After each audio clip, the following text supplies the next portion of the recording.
31 желтоқсан түнгі сағат 12-де барлық жерде бірдей отшашу шашылып жатқан кезде үйде отырғанда тек қана көршілердің 1-2 рет атылған отшашуын ғана тамашалап үйге кіретінбіз.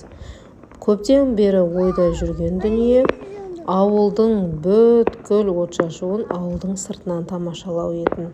Стористерімде көбірек салатын дүние ол ауылдың сыртынан көрінісі. Өте қатты ұнайтын, жолда келе жатқан кезде бүткіл ауыл алақандағыдай болып көрініп тұратын. Бірақ камераға онша анық түспейді екен. Біз осылай ауылдың сыртына шығып, түнгі 12-де өзіміз де және кішкентай балапандарымызға да бүткіл отшашуды көрсетейік деген едік. Біріншіден тұман болды, екіншіден түнде камераға нашар түсіреді екен, ондай түсіре алмадым. Ал өзіміз балалар мәз болып бүткіл ауылдың отшашуын көріп, тамашалап қайттық.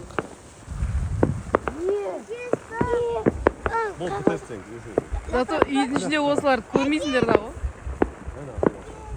Мынаның екен, сұмдық екен.